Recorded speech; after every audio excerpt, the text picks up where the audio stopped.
You know what this means, right? Come along with me. Come along with me. We're going on a journey. I could stay out here. I can't get caught saying the things I'm about to say. So we're gonna go in my closet. Let me get some water first. Oh, stretch. Stretch. It got me. It felt good.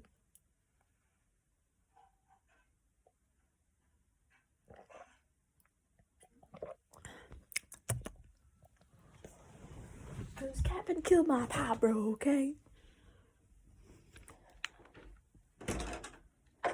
Why won't you cap this point? I'm sorry, I can't.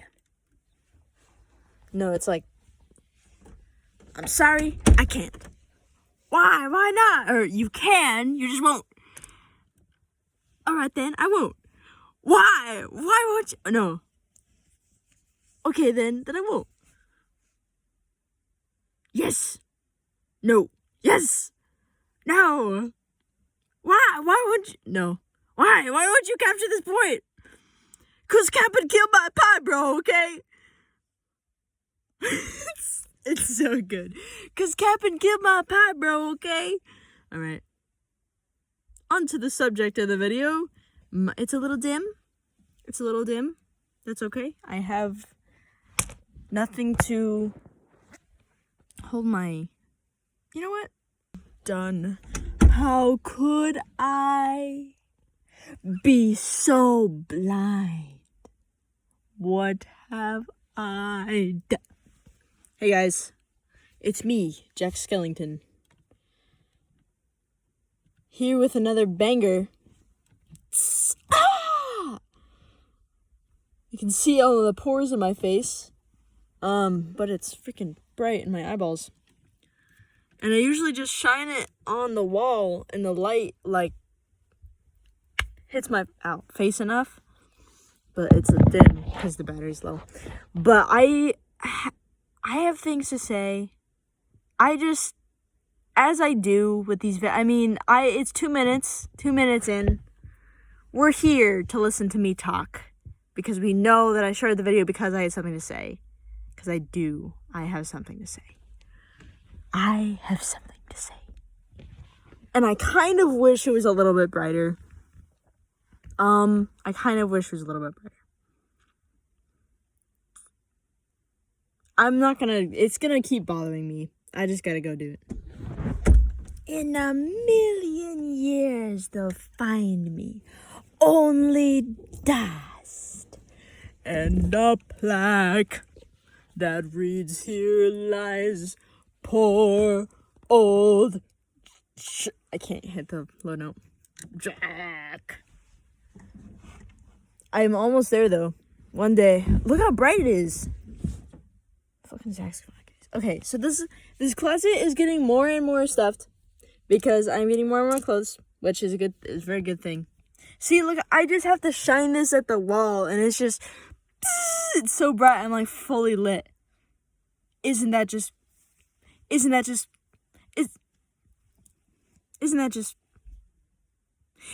gorgeous? So, at least and I have a bunch of like spare clothes hangers. At least I have lots of clothes. It's good. I'm gonna sell some of this stuff I don't wear. All right. So, subject of the video. It's really bright in here. Okay. OCs, making characters. You know the silly internet word called problematic? Here's why I think that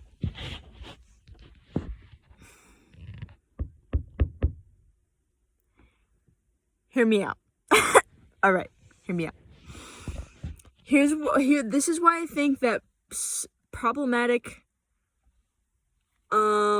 shouldn't be a word that we use unless it's a real person. Now, I want you to okay? Listen. So characters Okay, so a person can be problematic and then make an OC that's problematic because they're problematic. But a person can also make an OC who is problematic, but the person isn't, and the person is a completely normal and justified, innocent, non-racist person. But the character can be problematic, but the person might not have the intentions of making them problematic for some, like, perverted purpose. Now let me explain. History is wild, and it repeats itself, and I think it's, like, one of the number one things that we have to learn about as people in a society, because we live in a society. History. Lots of bad things happen in history. Lots of bad things are happening right now, and they'll continue. Lots of bad things will continue happening in the future. People in the past did bad things. Yeah. So when you're making, okay, let's say hypothetically that you read about, let's say hypothetically you're a teenage girl in high school, and you have brown hair and brown hair and brown eyes, and you like the color blue. Hypothetically, let's say that a person with it, and who has braces, let's say hypothetically with a person on that description, checked out a book from the library about Russian history, read it, thought it was badass, that it was really cool to learn about, and wanted to make a historical character based off of a soldier from 1940s Russia. Like a communist. Let's say that person is me.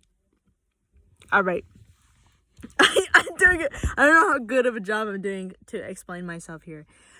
But that's not... Okay, so to do that, it would just be me expressing my fascination of the subject. And that, like... I wouldn't make this character to simulate the horrible things that they did.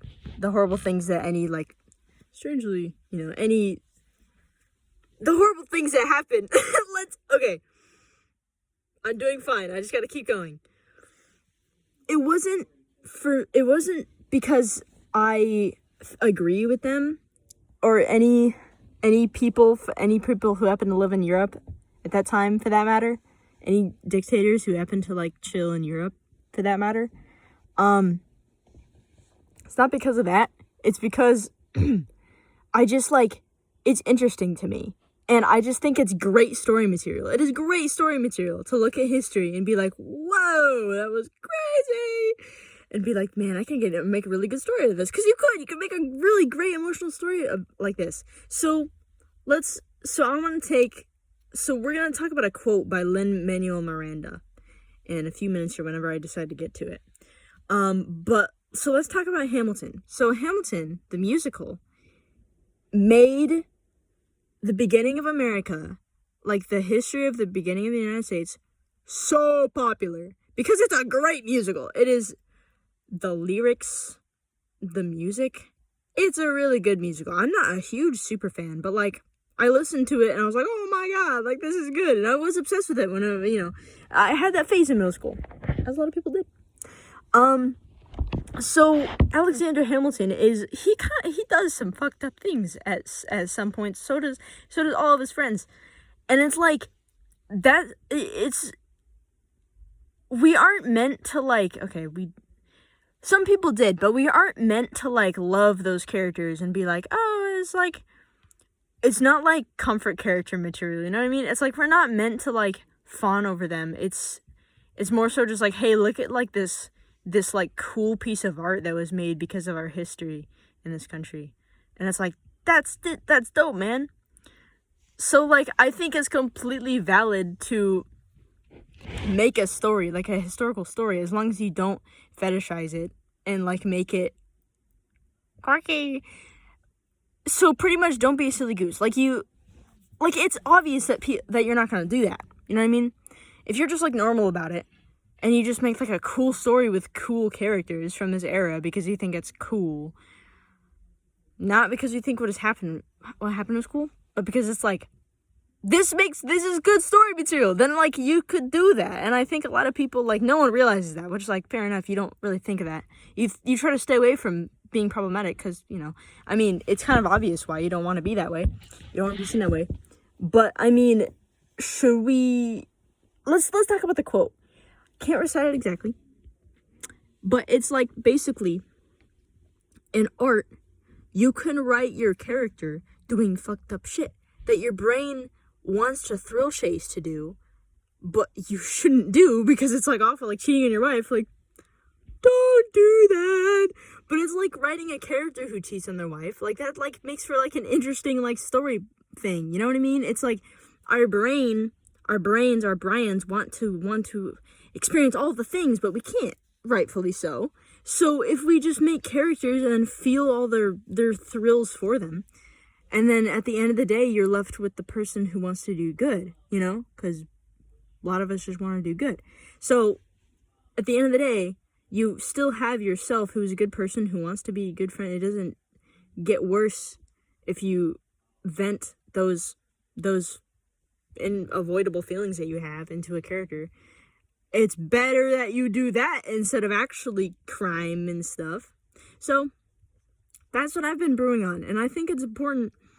A lot of, like, young artists and, like, young authors, like don't think of that, and so they try to stay away from, like, problematic characters. But it's, like, it's fine, I think, to make a character realistic as, like, a plot point is, like, perfectly fine.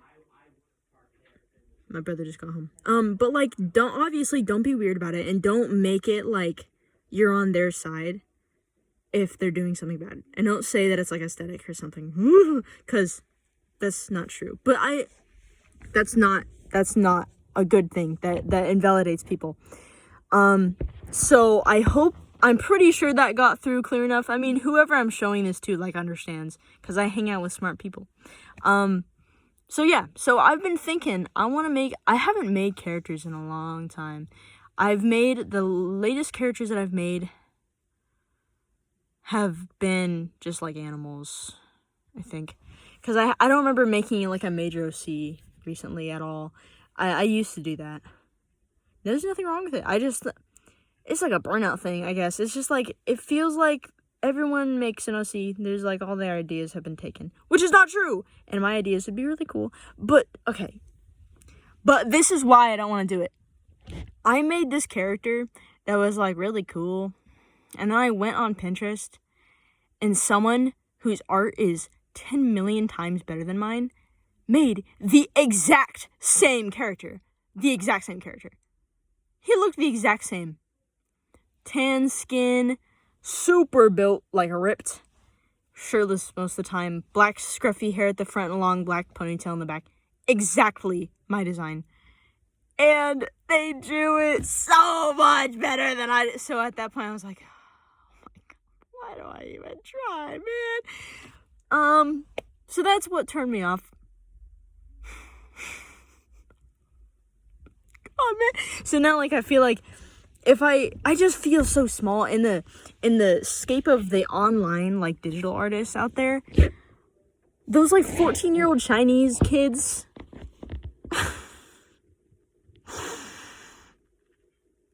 I just feel like a little ant in that space. Like, if I were to post my art, no one would see it, and no one would find it interesting. 'Cause there's people that are so much better than I am at digital art, all the colorful stuff. I can't do that! So, I've reconciled now as purely for my enjoyment. No one will be hearing about this. It's mine. The last OC I made, it was Maria. She's very normal. She looks like an extremely normal woman. And the thing that kind of discourages me about her is that she's my TF2 OC, and I didn't mean this, and then I only found out, like, I only realized, like, a while after, but she looks slightly too similar like the administrator they have the same vibe, except she's not a shit person. She's a good person. Allegedly, she has done some crimes, but that's between you and me. But the vibe, okay, so the vibe from like the 1960s and 70s with women, they look gorgeous, beautiful, all of them.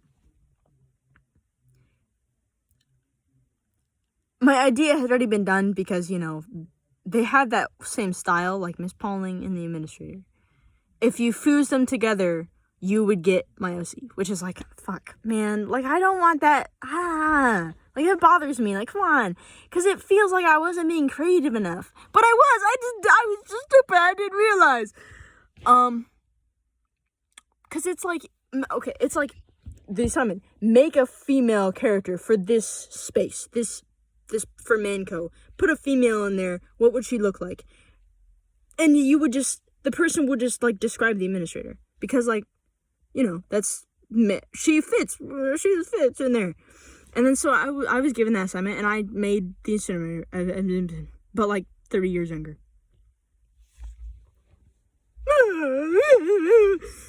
Anyway, so that was, that sucked. But,